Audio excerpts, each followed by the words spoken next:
Another example, you guys have this guy trapped right here. John, all you gotta do is get out there. We have a guy, 2 defenders and a baseline. All we gotta do is go nail him. And John, you don't cut his outside up, and Tyler doesn't even move to stay with him. Right around both of you guys. Here's another example of us not cutting guys off baseline and turning guys into our traps.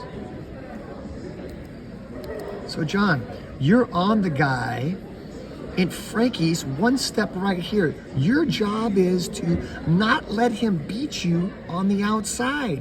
Plus he's right-handed, you should be taking that away. So Frankie gotta get in and close this gap.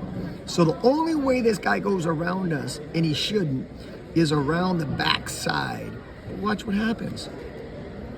Right by you, and you foul him to hook him.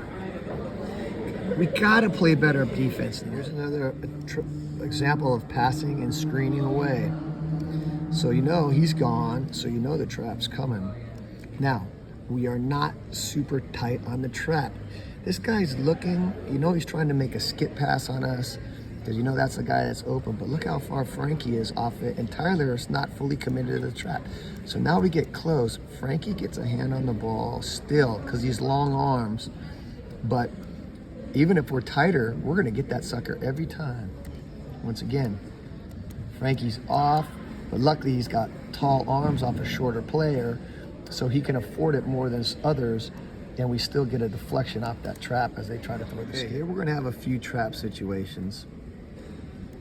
So, the guy that passed the ball is diving through, so we know a trap's coming, and here we go. So, you know your trap's coming high, you can't give up the baseline, so we gave up the baseline, but like we're supposed to, we have a defensive guy sitting low, a guy kind of near the free throw line. So next, we're gonna have another trap opportunity right down here.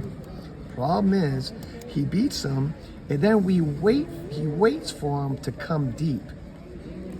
You need to step out and meet him so you can get him in between steps so he can't try to dodge you. So immediately, boom, when he starts to go around him, you need to step out to close that space to cut him off. When he sees you so far away, he can come and dodge you and work and think about how he's gonna get around you. So you gotta step out and meet him high so he can try to figure that out way away from the basket. Instead, he gets deep and sees you, finds a little gap, and goes and finishes. Okay, here's an example of poor trapping. So ball goes to the corner. Rule number 1 in the defense is being tight on the ball, okay? Because we know if the passer screens away or runs away, this guy's coming to trap. This guy should be basket even, this guy should be at the free throw line.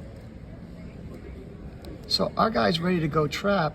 Donnie's not even on the ball. He's 5 feet, 6 feet, 7 feet away from the guy. So when our trap comes, closing in on him, this guy's got an easy pass. See how far Donnie's hands are away? So he throws this looper, which this guy should be able to make a run at. But he throws a looper there. Now they get an easy reversal, and we get dotted for a 3, all because of the terrible spacing on the trap. You gotta be tight. Here's an example where we have a guy in big trouble on the corner. All that has to happen is Tony's coming to trap this guy. Once again, just cannot let the guy get around your outside. You have your inside help, or we can put them in a really bad spot right now. Once again, you let him ride out, right around to the left side instead of keeping him in. Tyler's got to speak to Tony to keep him in and trap that guy. We let him out of trouble.